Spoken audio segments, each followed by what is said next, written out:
Hey, hola, ¿qué tal amigos? ¿Cómo están?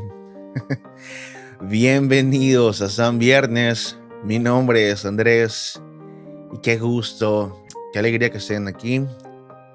Quiero mandarles un saludo a todos aquellos que siempre están pendientes, que siempre me están escribiendo. Muchas gracias. Y bueno, primero para decirles que ya tenemos un canal de YouTube y también tenemos una página de Facebook. La verdad, ah, no sé mucho cómo funciona. Sé que ya están habilitadas, son públicas. Pueden dejar sus comentarios, pueden compartirlo. Y nada, la idea es que el mensaje esté disponible para muchas personas. Y lo hice así porque algunas personas, sobre todo los mayores, ¿verdad? Me dijeron que no manejaban Spotify, que no saben qué es eso, pero sí manejan Facebook. Entonces, ya, está diseñado para que todos lo puedan escuchar y eso, o sea, si de verdad crees que es un mensaje que puede ayudarle a alguien o te está ayudando a ti, la manera en que tú me puedas, de alguna manera, devolver el pase es orando por mí, obvio, siempre, siempre eso ayuda. Y la segunda es que puedas compartirlo, ¿no? Que lo puedas, que puedas compartir y que de alguna manera, no sé, te puedas suscribir o darle el me gusta a la página de Facebook, en YouTube. En YouTube está como San Viernes Podcast y en Facebook está como San Viernes. Así que, dicho esto, ¿qué tal si empezamos? Siguiendo con nuestra serie de parábolas, el día de hoy hay una super historia que me gusta muchísimo. Y alguna vez, no sé, te has preparado para alguna competencia o has planificado algo que estás enfocado, no sé, en terminar tu carrera, tus estudios, o estás reuniendo para comprarte un auto o para pagar tus deudas? Has iniciado, siempre son cosas con las que iniciamos el año, ¿verdad? Es la lista de cosas que queremos hacer, es una lista de deseos, ¿no? Este año voy a bajar de peso, este año, no sé, voy a pagar mis deudas, voy a salir de, no sé, vamos a comprar una casa, un carro o algo, ¿no? Usualmente siempre hacemos una lista de las cosas que queremos hacer y esa lista requiere sacrificios, o sea, requiere omitir ciertas cosas en tu vida para poder alcanzar lo que quieres. Si quieres pagar tus deudas, vas a tener que gastar menos en ciertas cosas y así te va a quedar un excedente para que puedas pagar más rápido tus deudas.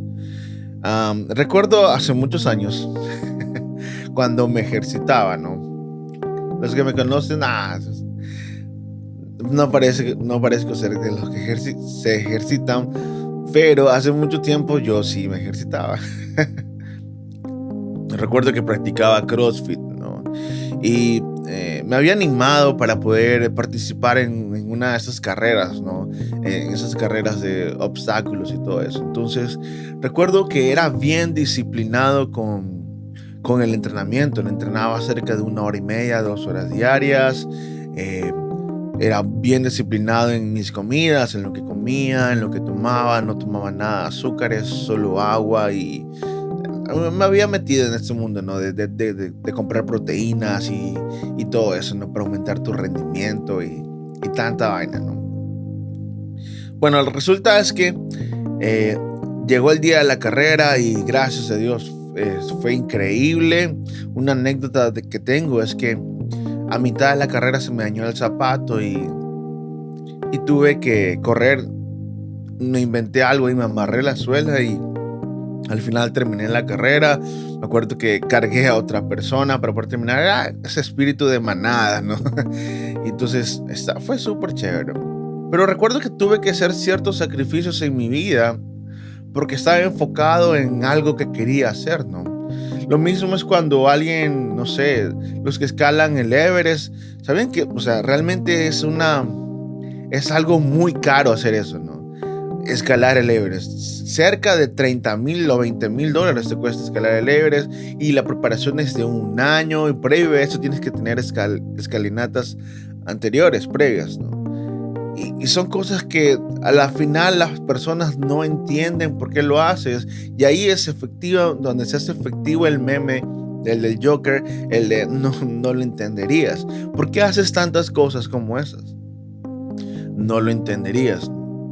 Y asimismo, recuerdo cuando mi hermana retomó sus estudios en la universidad, para ella no habían viajes, no habían salidas, no había cine, no había absolutamente nada. Su enfoque estaba directamente en terminar sus estudios. Recuerdo tanto que era un domingo y fuimos a visitar a mis papás en casa, ¿no? Y habíamos almorzado juntos. Y después de que ya terminamos de comer, bueno, se tienen que ir todos porque voy a estudiar. Y llegaron sus amigos, sacaron sus pergaminos y esas cosas y se pusieron a estudiar. Tenían un enfoque, ¿verdad? Y cuando estás enfocado en algo, ciertamente otras cosas pierden valor, porque ya en tu cadena de valor, en lo que ya has definido, en lo que ya te has enfocado, tu meta, tu mirada está fijada en algo, ¿verdad? Y sabes que las demás cosas son menos importantes. Las demás cosas de alguna manera te restan o no te van a ayudar a llegar a la meta. Y ahora, la pregunta es, así como estás enfocado con ciertas cosas, ¿no? En tu trabajo, en tu carrera o tus hijos, que son cosas válidas, ¿qué tan enfocado estás en tu relación con Jesús? ¿Cuánto tiempo le dedicas al día? No como una agenda o un calendario, sino intencionalmente. ¿Cuánto tiempo te retiras a solas para tomarte un tiempo con Jesús? Tal vez me digas, no, es que yo sí oro todos los días. Si lo haces mientras estás duchando o mientras estás comiendo, los 3 segundos de oración por la comida, bueno, yo no soy nadie para decirte si eso vale o no, pero ¿cuánto tiempo le estás dedicando a la lectura de la palabra de Dios? ¿Cuánto tiempo estás dedicando a, no sé, a hablar con Él y dejar que Él te hable? La lectura del día de hoy está en el libro de Mateo, en el capítulo 13. Vamos a leer desde el versículo 44 hasta el 46.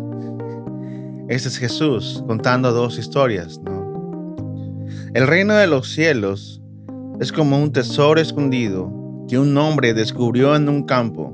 En medio de su entusiasmo, lo escondió nuevamente y vendió todas sus posesiones a fin de juntar el dinero suficiente para comprar el campo. El 45 dice, además, el reino de los cielos es como un comerciante en busca de perlas de primera calidad. Cuando descubrió una perla de gran valor, vendió todas sus posesiones y las compró. Jesús cuenta estas 2 historias y habla acerca del reino, ¿verdad?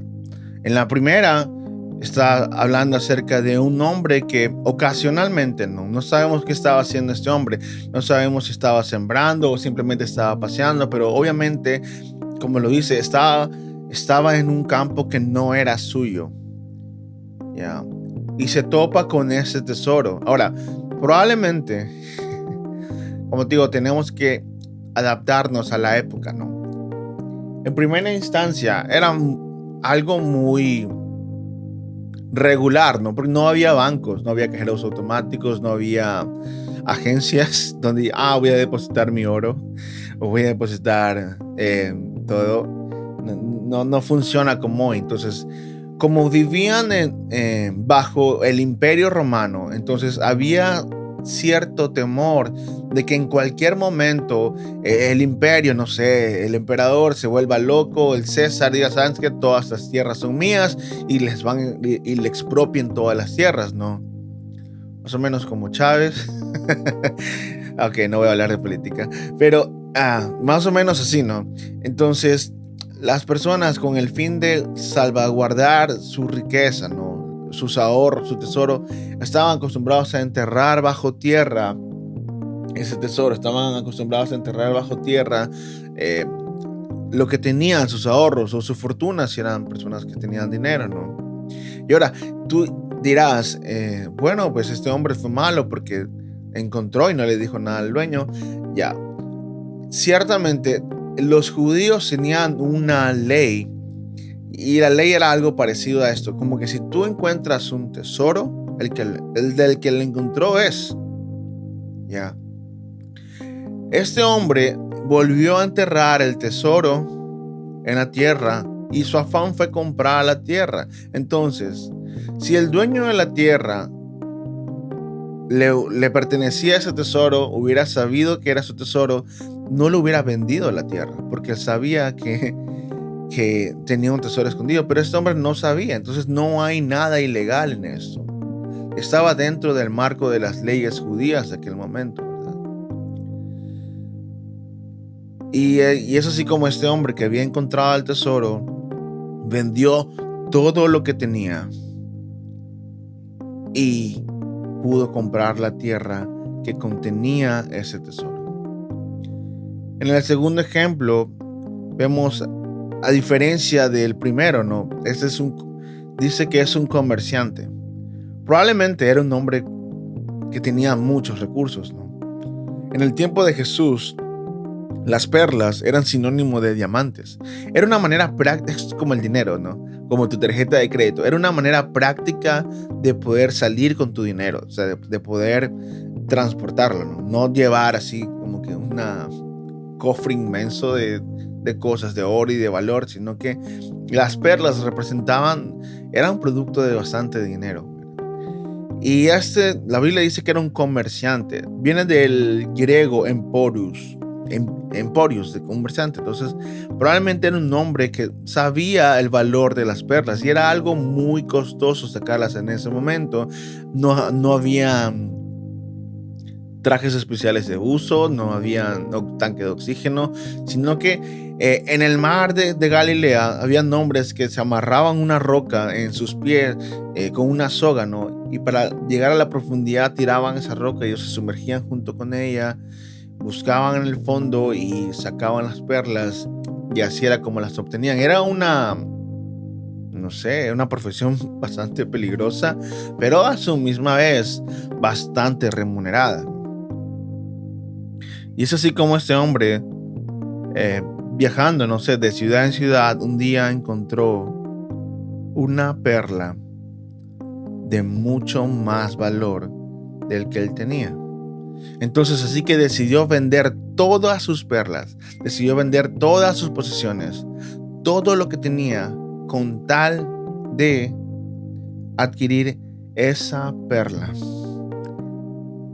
Lo que tienen en común estas dos historias es que el enfoque de ambas historias es que los dos habían encontrado algo de mucho más valor de lo que tenían y estaban felices y gozosos porque lo obtuvieron, porque pudieron comprarlo, porque pudieron tener ese tesoro y esa perla de gran precio.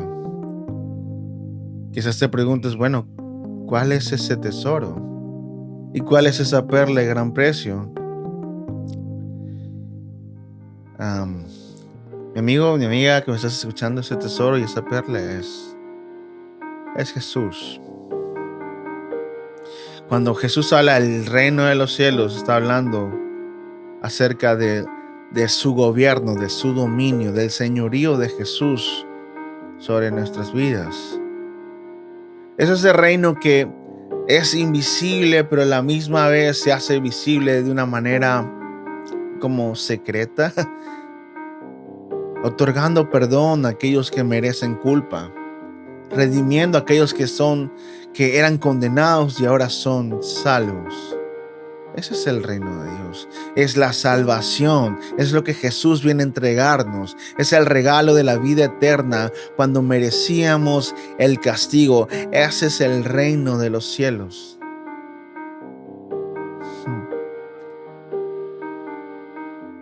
Es que sean perdonados todos tus pecados y que ahora tengas una vida nueva.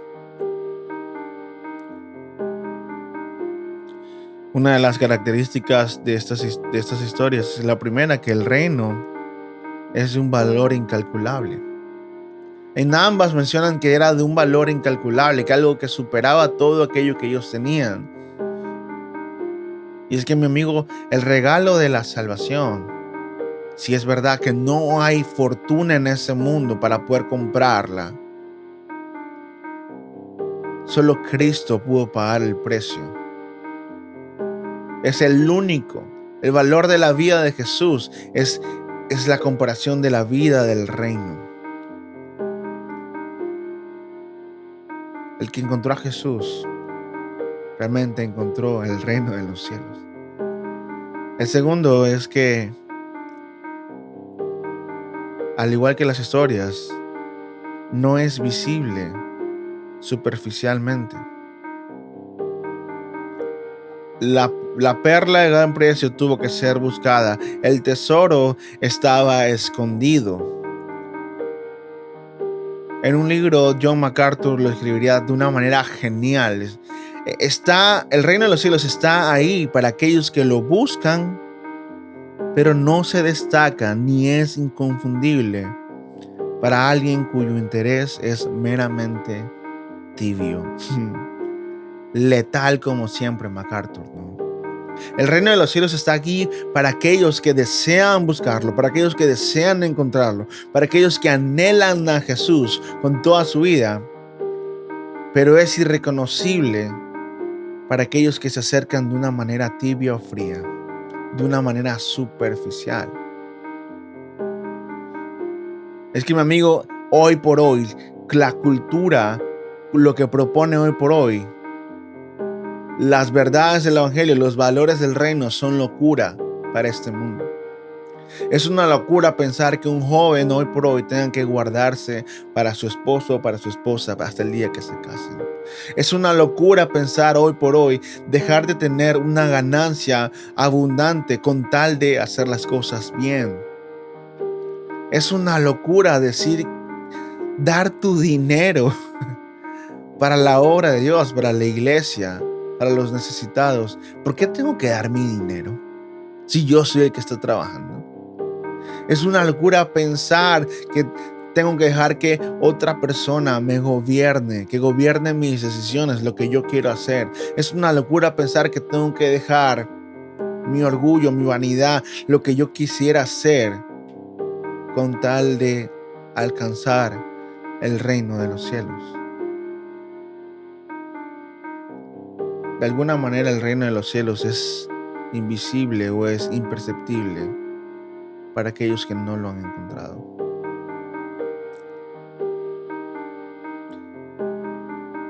Y la tercera es: el reino de los cielos es la verdadera fuente del gozo. En ambas historias, aquel que adquirió el reino, aquel que se hizo del reino, aquel que vendió todo lo que tenía con tal de alcanzar este reino, dice la escritura que su corazón se llenó de gozo porque había encontrado algo de mucho más valor de lo que tenía. Y lamentablemente, con mucho dolor, a veces como cristianos tenemos un espíritu, tenemos un corazón como que hubiéramos sido estafados. ¿En qué sentido? Yo pensé que la vida con Jesús era diferente. Yo pensé que si venía a la iglesia me iba a ir bien. Yo pensé que si le entregaba mi vida a Cristo, que si comenzaba a leer la Biblia, si comenzaba a orar y cambiaba mis canciones que no me edificaban con canciones que me edifican, me iba a ir súper bien, pero la verdad es que no. La verdad es que me está yendo más difícil. Entonces creemos que hemos sido estafados, que hemos sido timados, que nos metieron gato por liebre. Creemos que el tesoro que estaba escondido, que el tesoro que nos fue dado, la salvación, el que nuestros pecados sean perdonados, no es lo suficientemente valioso como la vida que teníamos antes.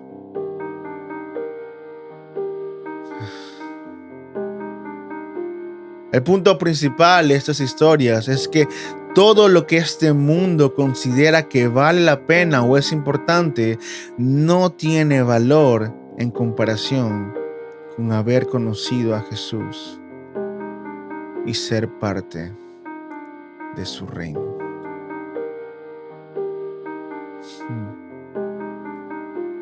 Qué tremendo mensaje, ¿no? Muchas veces nos familiarizamos, al menos yo no sé si te puedas identificar con eso, pero nos familiarizamos en el sentido de que, sí, bueno, ya tengo el perdón y soy salvo, ¿no?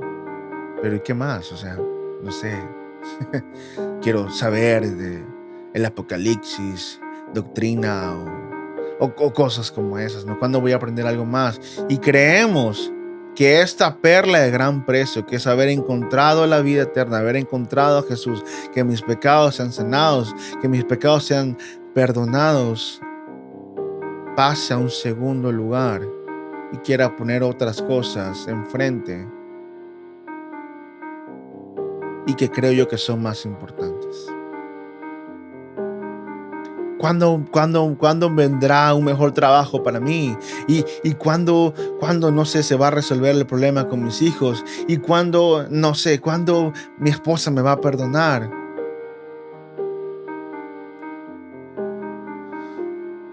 Sé que son cosas importantes, pero no son las más importantes.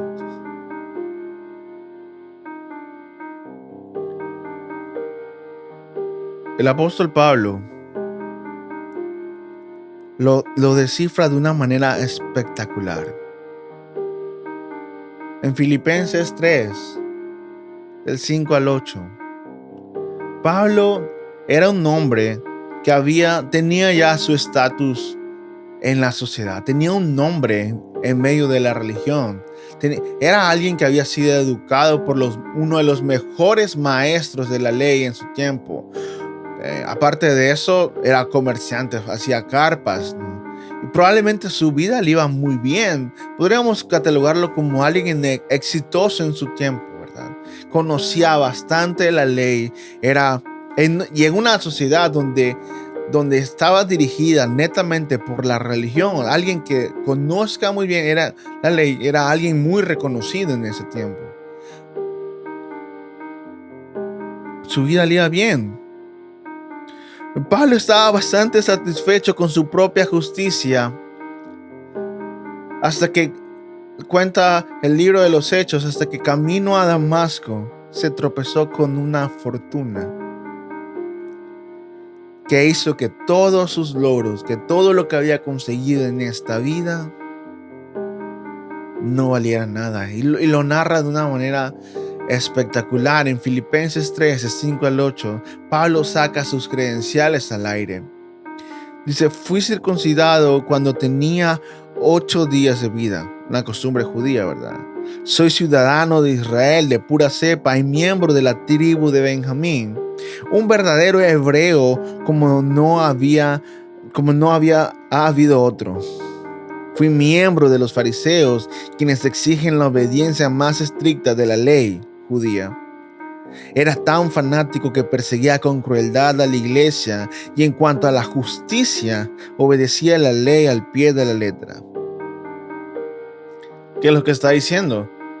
O sea, si ustedes creen que esto son buenos, yo era mucho mejor que ustedes. Si ustedes creen que conocían la ley, yo la conozco muchísimo más. Pero en el 7 dice Pablo, antes creía que estas cosas eran valiosas, pero ahora considero que no tienen ningún valor debido a lo que Cristo ha hecho. Así que todo lo demás no vale nada cuando se le compara con el infinito valor de conocer a Cristo Jesús, mi Señor. Por amor a Él he desechado todo. Lo demás lo considero basura a fin de ganar a Cristo. En otra versión diría, lo demás lo considero como estiércol. La Nueva Traducción Viviente le hace un lenguaje más sutil. Lo demás lo considero como estiércol.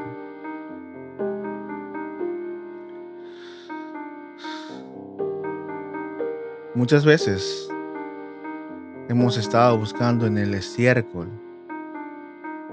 el, el mérito, no sé, el poder, el reconocimiento,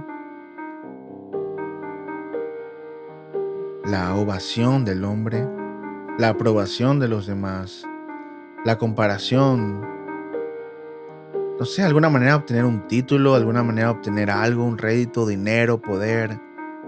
Y estamos buscando en el estiércol cuando realmente tenemos un tesoro escondido.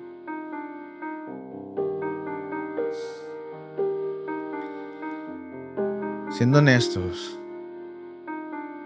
a veces nos preocupamos por otras cosas, le damos un valor a otras cosas y de alguna manera vemos que el tesoro ya no tiene tanto valor como lo tenía antes. Mi oración es que, y para ir cerrando, es que día a día nunca me vuelva familiar con esto. Que día a día pueda ver el tesoro. Que día a día podamos ver el tesoro como lo es, un tesoro, un regalo. Que nunca olvidemos que fuimos perdonados y que fue solo por la gracia de Dios. Que nunca se nos haga familiar el decir gracias, Señor, por un día más de vida. Gracias porque me perdonaste. Gracias porque soy aceptado. Gracias porque tengo un lugar en tu mesa. Que no nos enfoquemos en las cosas que este mundo quiere que nos enfoquemos, que este mundo propone, sino que más bien miremos siempre ese tesoro y esa perla de gran precio que ya tenemos. Eso es todo por el día de hoy. Espero que Dios haya hablado a tu vida así como lo hizo conmigo.